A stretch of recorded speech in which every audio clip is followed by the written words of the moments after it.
Kw'izina rya sosiyete Gas and Petroleum Group Limited, Methuselah Nikobamye ariserukira imbere y'amategeko hamwe na Pasteur Habimana icegera c'uburirongoye baremeza ko baronse uruhusha rwo kwinjiza ibitoro mu mwaka w'ibihumbi 2019.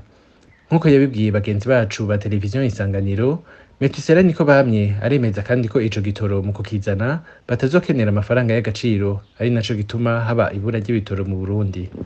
Twari tumaze kugerageza kuzana igitoro inshuro zitatu mugabo yo bahati ntiyadusekeye kugira ngo tukizane. Rero turiteguye kuzana igitoro i Burundi, igitoro kinshi, igitoro kibenkeye. Ikindi gikuru twiteguye kuzana igitoro kugira ngo tugire ikintu bita centre de distribution di Karibira i Bujumbura, abakongomani baze barangure amadolari, abarundi barangure. Ikindi kirengeye byose ni uko igitoro tugomba tuzane ari igitoro tuzoranguza ku mafaranga y'amarundi. Abarundi bavyumve, bizwi neza, ahubwo bose tubivuze baraduseka ati nta gitoro kicuruzwa ku mafaranga y'amarundi. Dufise igitoro kingana n'amaritiro miliyoni 12 i Dar es Salaam kiteguye kuza i Burundi. Igitoro gitembera iyo bakiranguye kuza kuko supply yakiranguye yaranguye igitoro kingana n'amaritiro miliyoni 60. Agicamwo ibice bitanu. Igice ca mbere cyageze Dar es Salaam cyahagize ku madolari, kiteguye kuza gushika Ikobero kizoba kiri ku madolari. Kijabutse umupaka Ikobero kikinjira i Burundi, transaction tuzikora ku marundi. Ni mutugeze tubahaye imisi itarenga 14 mukaduha ico bita lettre de crédit, banke ikayiduha, ikayiha umukiriya wacu aje kurangura icyo gitoro cyose tukayironka. Muri bubone ibitangaza bikorerwa i Burundi kuko twaronse depo, turashobora kwinjiza amakamyo 100 ku munsi. Mu ndwi twinjije amakamyo make arashobora gushika ku 300.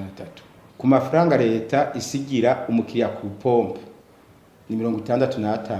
Mugabo siyo babaha twebwe tuzoyarenza ko incuro zigiye kuba zibiri. Ariko rero Faustin Ndikumana umuhinga mu vy'ubutunzi aribaza ingene ivyo bintu bizoja mu ngiro aho bazorangura ibitoro badakoresheje amafaranga y'agaciro. Nk'umuhiga kandi turongoye ishirahamwe rikurikiranira hafi y'ubutunzi na governance, ico kintu kirangora gutahura kabisa, kiretse tukibonye ko kiraja mu ngiraho gitoro cyo kwinjira kikinjira ku bwinshi ngo macinjira hama Burundi, hama abantu bakariha amarundi, hama bo bakamenya ingene birondera amadolari yo kukirangura. Ivyo bintu sinumva uwo muntu w'Umutanzania none yo bavuga ko ubutunzi byose tiwe ari aburondera ku marundi. Sinzi iyo organisation yafise yo kugira ayo marundi baze bararihira ngaha anye hanyuma yinjize igitoro. Kwico gitora gitora amadovize ari amadolari aho muri Tanzania yo bagikuramo, yo bagisosiyete yo muri Tanzania kabandanye kigira ikicinjiza ata amadovize saba. Numva ivyo bintu jewe sinumva ingene byoshoboka, kiretse tubibonye ingene biriko biraja mu ngiro kuri biragira tuzobibona. Mugabo nk'umunyabikurikirana hafi biragoye gutahuraho, kiretse bari umuntu umugira neza avuga ati nyirafashe Burundi kabisa,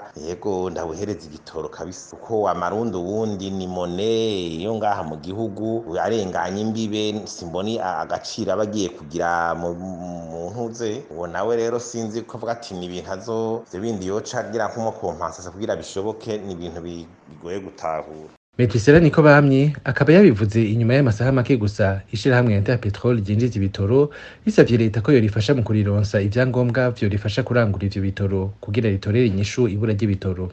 Ngaha bamwe bari bajije ko ishirahamwe Interpetrol ryoba ryariko risaba leta kuyihereza amafaranga y'agaciro kugira rizane ibitoro.